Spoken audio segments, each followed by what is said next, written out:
প্রিয় উচ্চ মাধ্যমিকের শিক্ষার্থী, আজকে আমি তোমাদের ইউনিট 1 দর্শনের যে 6 মার্কের একটা প্রশ্ন আসবে, সেই প্রশ্ন আমি একটা তোমাদের বলে দেব।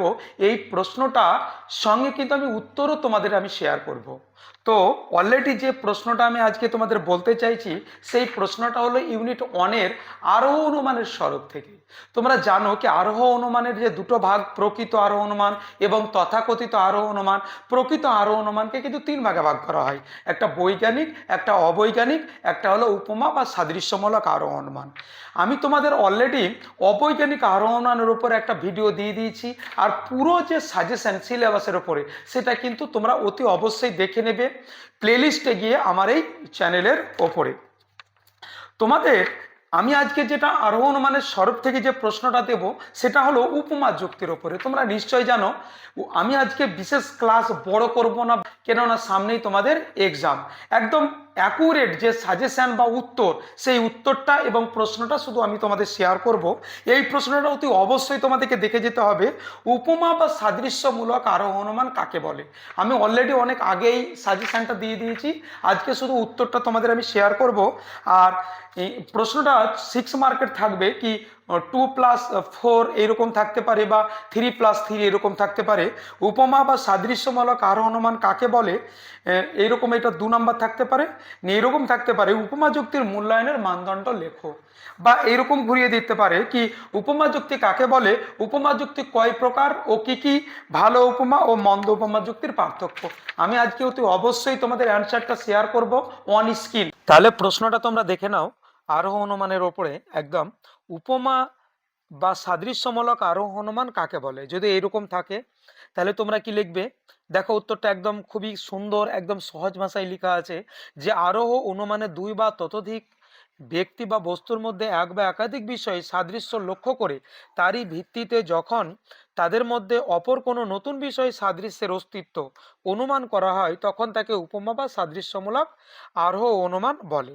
যেমন ধরো উদাহরণ দেওয়া আছে এখানে, রীতা, গীতা ও সীতা তিনজনের রক্তেই ম্যালেরিয়ার জীবাণু পাওয়া গেছে।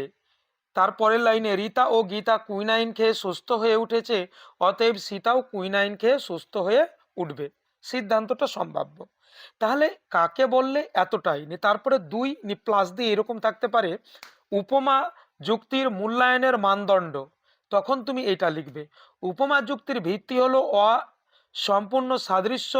কোনো ক্ষেত্রে সিদ্ধান্তের সম্ভাব্যতা বেশি হতে পারে, আবার কোনো ক্ষেত্রে কম হতে পারে। যেসব মানদণ্ডের উপর উপমা যুক্তির সিদ্ধান্তের সম্ভাব্যতা নির্ভর করে সেগুলি হলো, 1 নম্বর দেখতে পাচ্ছ তোমরা, দৃষ্টান্তের সংখ্যা। হেতুবাক্যে উল্লেখিত দৃষ্টান্তের সংখ্যা যত বেশি হবে, উপমা যুক্তির সিদ্ধান্তের সম্ভাব্যতাও তত বেশি হবে। 2 নম্বর, জ্ঞাত সাদৃশ্য। হেতুবাক্য উল্লেখিত দৃষ্টান্তের মধ্যে জ্ঞাত সাদৃশ্যের সংখ্যা যত বেশি হবে, উপমা যুক্তির সিদ্ধান্তের সম্ভাব্যতা তত বেশি হবে। 3 নম্বর, ব্যক্তিগত বৈসাদৃশ্য। হেতুবাক্যে উল্লেখিত দৃষ্টান্ত সমূহের মধ্যে ব্যক্তিগত বৈসাদৃশ্য যত বেশি হবে, সিদ্ধান্তের সম্ভাব্যতাও তত বেশি হবে। 4 নম্বর, অজ্ঞাত গুণাবলী। হেতুবাক্যে উল্লেখিত দৃষ্টান্তের মধ্যে জ্ঞাত গুণাবলীর তুলনায় যদি অজ্ঞাত গুণাবলীর সংখ্যা ও গুরুত্ব বেশি হয়, তাহলে উপমা যুক্তির সিদ্ধান্ত কম সম্ভাব্য হবে। 5 নম্বর, সাদৃশ্যের প্রাসঙ্গিকতা। 1 নম্বর লেখা আছে, যুক্তিবাক্যের দৃষ্টান্তগুলির মধ্যে সাদৃশ্যগুলি যদি প্রাসঙ্গিক ও অকৃত্রিম হয়, তবে সিদ্ধান্তের সম্ভাবনার মাত্রা বেশি হবে। যেমন রামের রান্নাঘরে ধোঁয়া আছে ও আগুন আছে, শ্যামের রান্নাঘরে ধোঁয়া আছে, অতএব শ্যামের রান্নাঘরে আগুন আছে। 2 নম্বর আরেকটা দৃষ্টান্ত, 5 নম্বরে আমি দুটো তোমাদের দৃষ্টান্ত দিয়েছি উদাহরণ। 2 নম্বর দেখো, যুক্তিবাক্যের দৃষ্টান্তগুলির মধ্যে সাদৃশ্যগুলি যদি প্রাসঙ্গিক ও অপ্রাসঙ্গিক ও কৃত্রিম হয়, তবে সিদ্ধান্তের সম্ভাবনার মাত্রা কম হবে। যেমন রাম শিক্ষিত চাকরিজীবী, শ্যাম শিক্ষিত, অতএব শ্যাম চাকরিজীবী। তাহলে যদি তোমাদের পড়ে যায় উপমা যুক্তি কাকে বলে, উপমা যুক্তির মানদণ্ড, তাহলে 2+4 থাকতে পারে, তাহলে এতটুকুই যথেষ্ট। আর যদি বলে উপমা যুক্তি কাকে বলে, ভালো মন্দ পার্থক্য, তখন তুমি এইটা লিখবে। এবার ভালো মন্দ উপমা যুক্তির পার্থক্য। 1 নম্বর দেখো, ভালো উপমার আগে সংজ্ঞা দেওয়া আছে। যে উপমা যুক্তির সাদৃশ্যগুলি প্রাসঙ্গিক, অকৃত্রিম ও নিজস্ব ধর্ম আছে, সেই উপমা যুক্তি হবে ভালো উপমা যুক্তি। যেমন মানুষ ও উদ্ভিদ উভয়ের মধ্যে জন্ম, বৃদ্ধি ও মৃত্যু বিষয়ে সাদৃশ্য আছে, মানুষের প্রাণ আছে অতএব উদ্ভিদেরও প্রাণ আছে। এটা একদম ভালো উপমা।